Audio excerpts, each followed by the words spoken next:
It's the end of 2014, and what a year it's been when it came to the regional championships in the Donaldson Cross Country Championship. Over in the northwest, Freiburg was the place to be in September, as the Freiburg 200 took to the terrain of cattle country.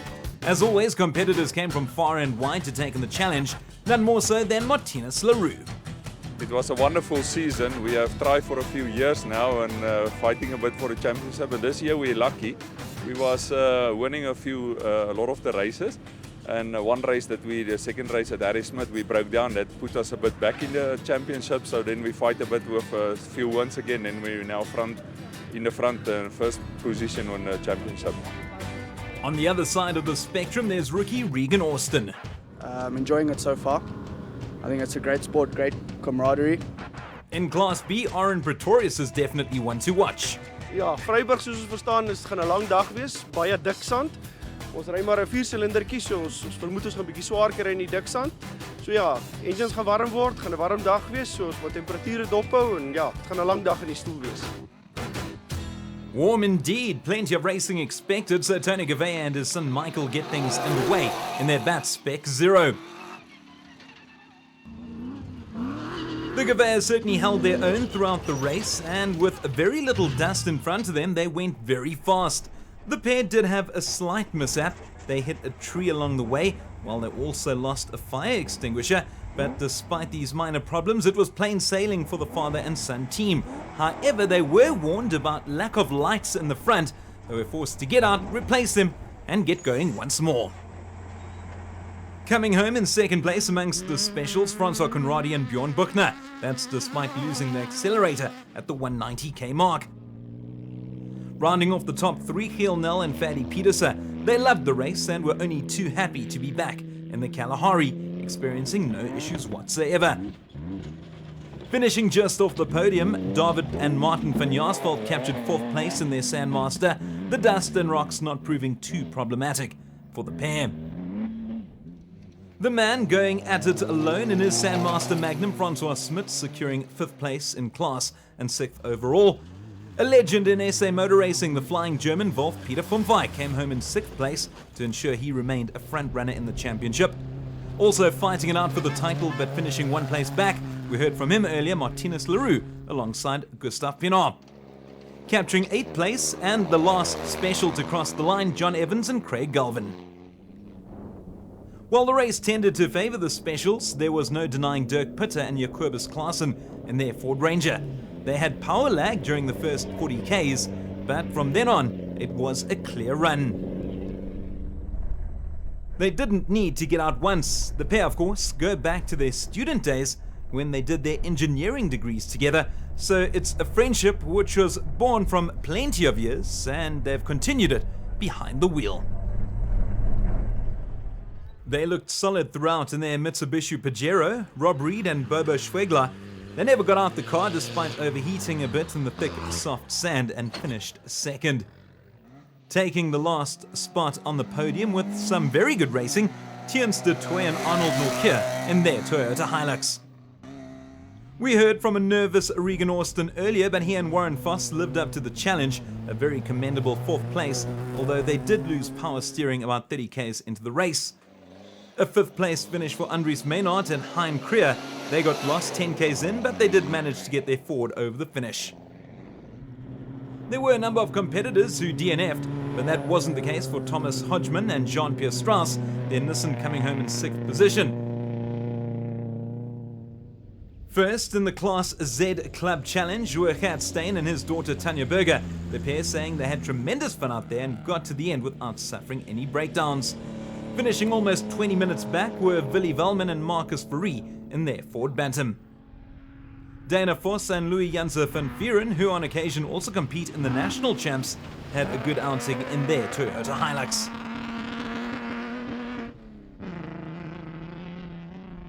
Up front though, it was Tony and Michael Gavea capturing victory in the specials.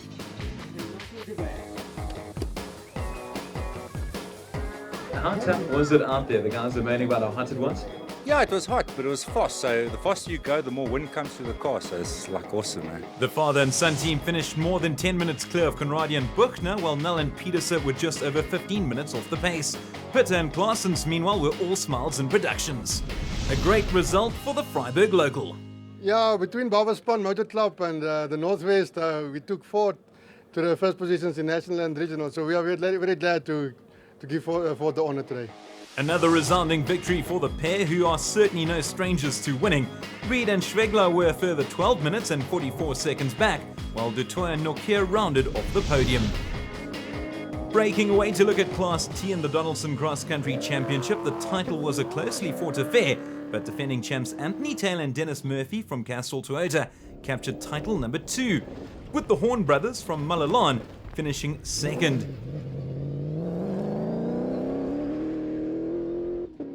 Third place went to the Atlas Copco Ford pair of Gary Berthold and Siegfried Rousseau, while Leroy Polt and Rob Howie from Castrol Toyota secured fourth. It was all about their teammates though, Taylor and Murphy.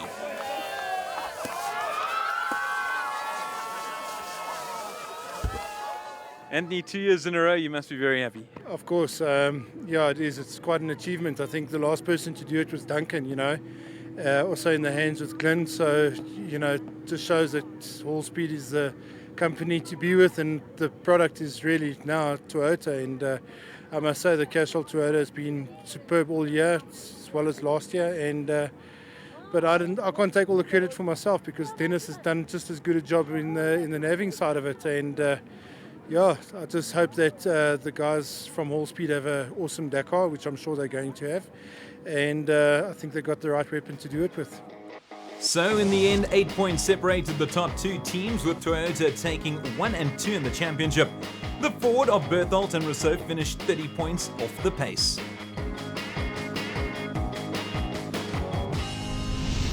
Class S was another closely contested affair, which came down to the wire. Yanni Fiss and Yorks LaRue did just enough at the Atlas Copco Gold 450 to finish ahead of Dion Venter and Ian Palmer in the 4x4 Mega World Toyota, while Rivercon Racing's Loderbrain and Rian Hueling rounded off the top 3. Yanni, you must be very happy. Ja man, ons is baie gelukkig. Ons het nie gedink dit gaan so eindig nie. Ons het vanoggend in 9de in die klas begin. So ja, ons het nie baie hoop gehad nie. Toe sê ek vir hom, ons moet maar net aanhou en wat gebeur sal gebeur. So Visser expected the worst but got the best. He and LaRue, winners of Class S, just 3 points clear of Venter and Palmer.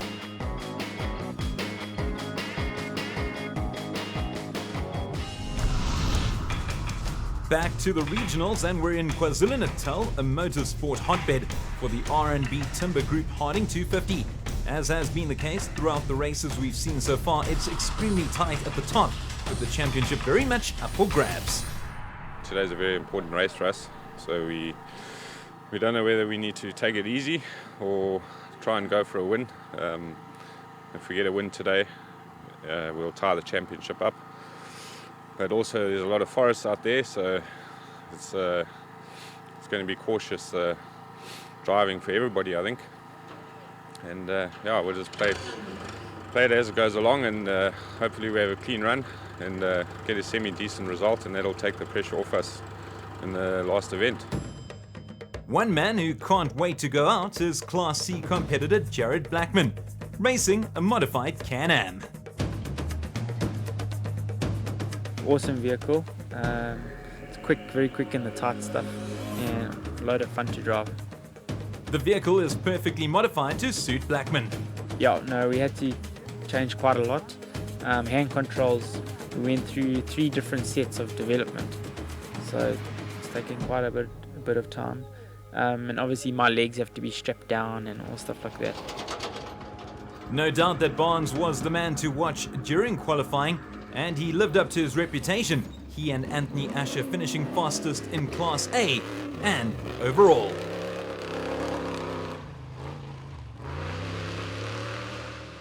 Fastest in Class B and second overall, Manfred Schroeder, the man who stood in for the injured Chris Fiss in 6 of the Donaldson Cross Country Championship races, alongside his son Daniel. Marcus Taylor and Trace Pricemore did the business in a time of 33 minutes and 34 seconds, third fastest for them. They finished exactly 20 seconds clear of Don and Michaela Thompson, who enjoyed the route and endured few problems. Two men, fellow competitors, were definitely keeping an eye on: Reg Sutton and Warren Bienicker, the pair rounding off the top 5. Overall, some good times set, but the man who was most surprised about his placing was none other than Manfred Schroeder. Yeah, no, totally unexpected. I mean, the pace we were going at, you thought you're going to start right at the back. The car's not going as well as it should do, and it just didn't feel like we were on the pace. What about his son? Yeah, it's very well marked. Some sections are quite tight and there's going to be quite a lot of dust. They'll have to wait before they're back en route, as setting things off was Barnes and Usher. You can't miss their green machine, and it was as if the eye decals on the front were real, given the way they managed to maneuver themselves through the woods. They've been superb throughout the KZN Regional Championship, having won 2 races while grabbing second place twice. They've only had 1 DNF, and let's hope that doesn't become 2 as they're slowing down and look to be in trouble.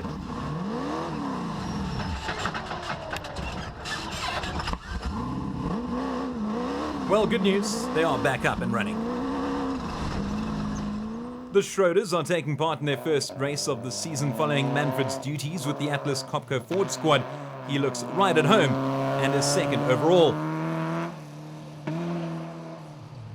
Taylor and Price will maintain their hold of second place in Class B.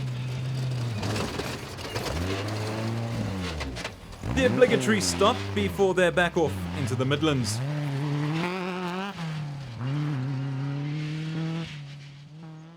Thompson has proven to be a very prominent name in racing, and there's no surprises here as Don and Michaela Thompson continue to power on. Reg Sutton and Warren Bienicker lie 3rd in Class A and 5th overall, their vehicle purring to perfection. Another man who is a regular face in the Donaldson Cross Country Championship, Gary Campbell, alongside daughter Jess.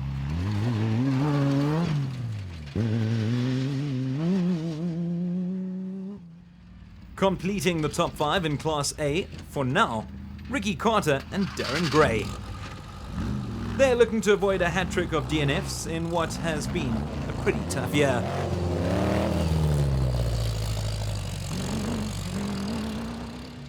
It's a different story for Tony Ball, going solo and looking for his first win in 2014, although he did manage a second place in round 4. He's 4th in Class B.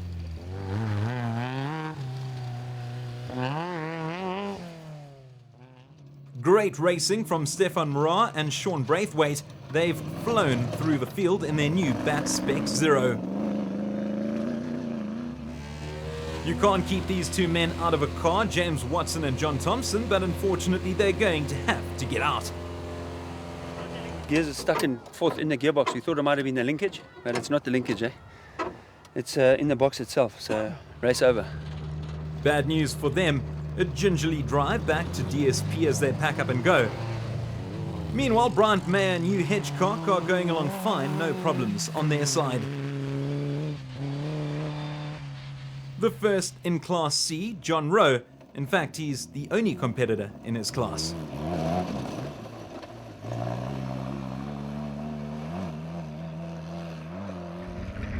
Not far behind John is the pair of Robert Spence and Kevin Teron, looking for their second victory this year after finishing first in the opening race of the season. And there they wave goodbye to John. Nice driving. But as I say that, the pair come to a grinding halt and it looks as if their race may be over. We heard from him earlier, Jared Blackman alongside Fabian Lemerson in their modified Can-Am, the only side-by-side competitors, but keeping the other classes honest with some great racing.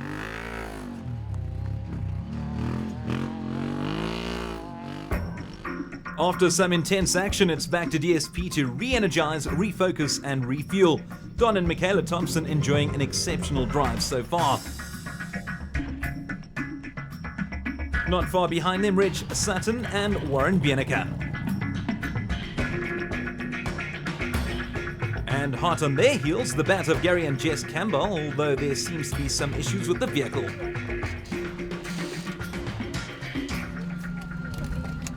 You got a problem? Yeah, it doesn't seem to be charging properly. I don't know if it's a major or a minor, but we're going to just have a look and check, eh? Yeah. Batteries. 15 minutes enough. I hope so. We'll try and make a plan. Loop 1 done, and it's on to loop 2 and 3. And having no issues whatsoever, and championship contenders Arthur Barnes and Anthony Asher. There's been some change to the front runners as Taylor and Pricemore have taken over top spot in Class B. The duo have had a season of contrasts. They've won one race, finished second in another, but also picked up 3 DNFs. It's all or nothing for these two. Let's hope for their sake this race ends in all. Well, Sutton and Bieneke's vehicle looks to have made a rapid recovery. They're second in Class A. Their car may sound worse for wear, but they are third in Class A, Don and Michaela Thompson. They've dropped a place in Class B, but are still well placed in second, the Schroeders, Manfred and Daniel. Third in class, impressive considering he's going at it alone, Tony Ball.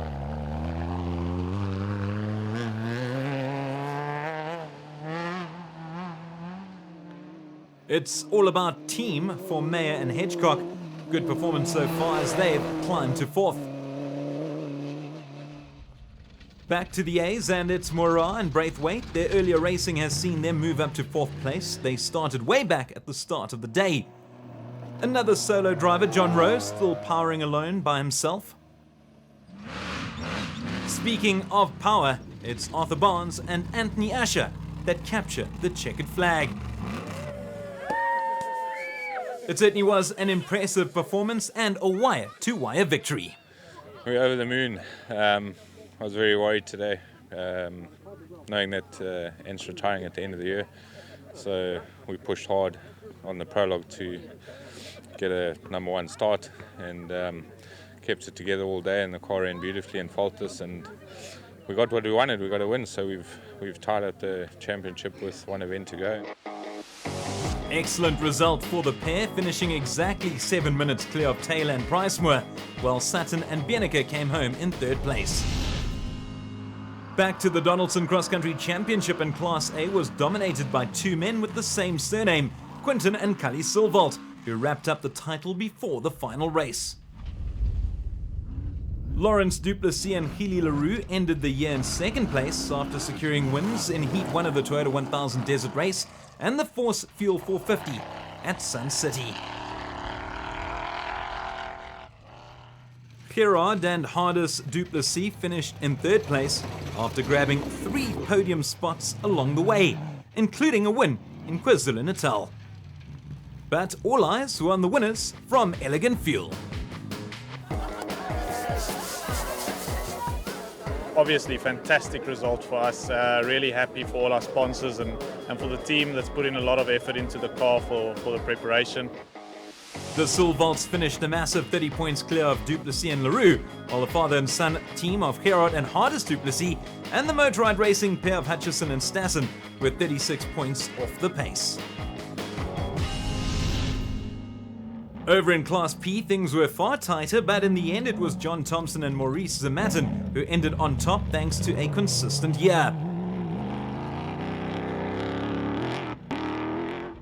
Second place went to James Watson and John Thompson, and a DNF in round 1 ultimately scuppered their chances. The man nicknamed Maverick, Colin Matthews, alongside Rodney Burke from Century Racing had 3 DNFs, but they still managed to finish third.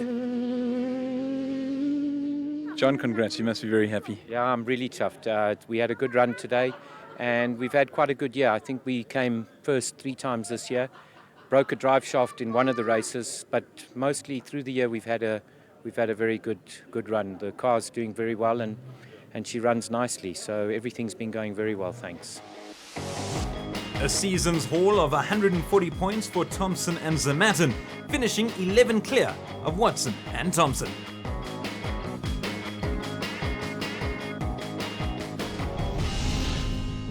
Moving to the mining town of Glen Harvey for the final race of the Northern Regions Championship, the Atlas Copco 200. Of course, plenty of competitors making the trip, including a rookie in Suma Smith.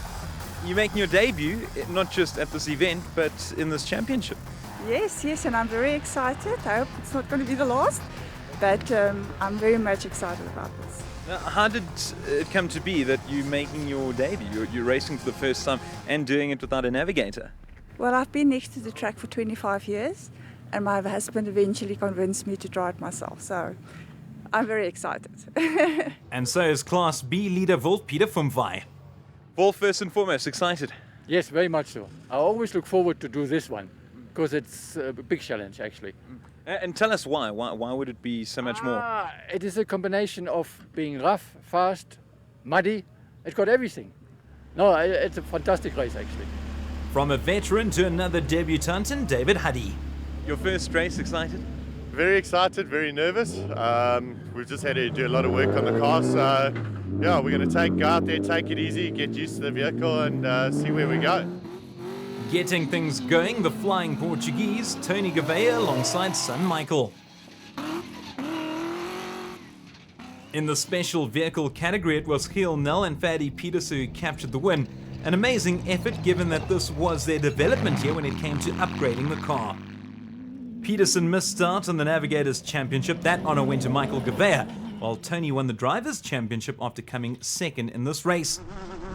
Good going, given their fuel lines got soaked in a deep puddle. Well, some terrific manoeuvring as they cruised past Dirk Pitter, the pair having described this race as absolutely fantastic and very enjoyable. They had to come to a stop though, doing their best to get the cables dry following their earlier swim. Finishing third overall and first in Class B in their Sandmaster, Martinez and Tian Leroux. A tremendous result as they managed to capture the Class B title ahead of Fumvai. Speaking of which, Fumvai ended just behind them, so close but yet so far. Coming home in 5th place overall, Simon Moens and Clive Sutherland in their Sandmaster. In the productions, Henry Zamatin followed up his victory at the Beersfeest 200 with another win in Glen Harvey, driving alongside Johan Gerber in their Ford Ranger. Rob Reed and Bodo Schwegler's good form continued, second place for them for the second time this year. Sarel and Jaco Oosthuizen are two giants of the sport, literally. Both men are massive and are regular faces in the Donaldson Cross Country Championship. This was only their third race this year, but unfortunately for the big guys, it didn't end well as they failed to finish. However, it was only their first DNF of the year.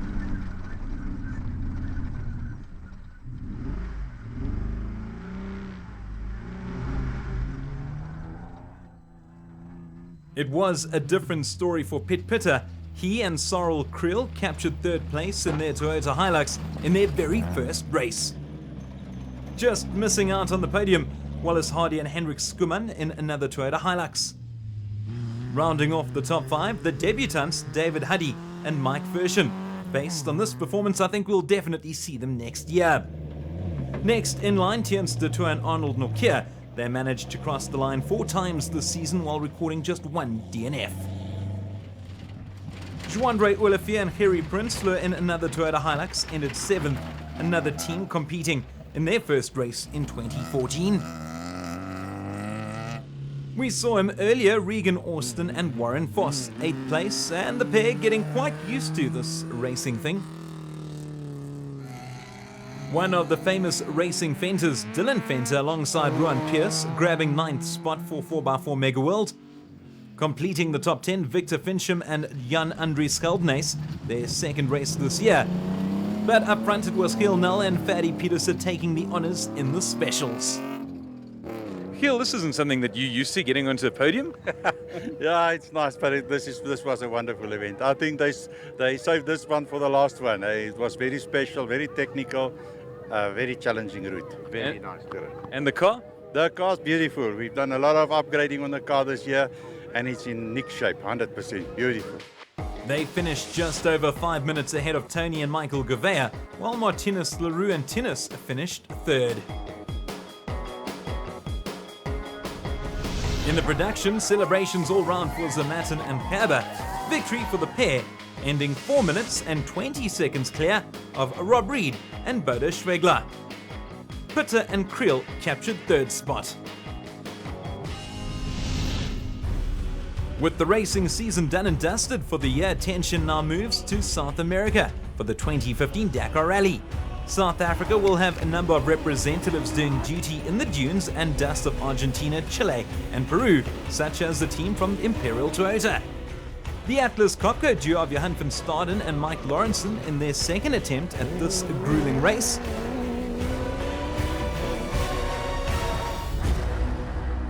And Jürgen Schroeder, a man who's no stranger to what is arguably the toughest race in the world. Former champ Chanel de Villiers from Imperial Toyota is confident of success. We did a lot of preparation this year, certainly better than last year, and we got a new car, new chassis. It's certainly feeling a lot better than it did last year. Glenn and the guys did a great job to build this car in such a short space of time. And the first time, we got into it, we had a good feeling, and that's always a good sign. We've improved it since then, and I'm very excited to go to the race this year, and really looking forward to the start. Come on, can't wait.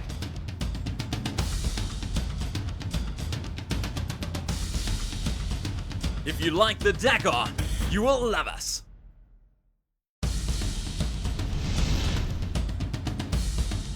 The Donaldson Cross Country Championship, brought to you by Donaldson Filtration Systems, a market leader in filtration solutions.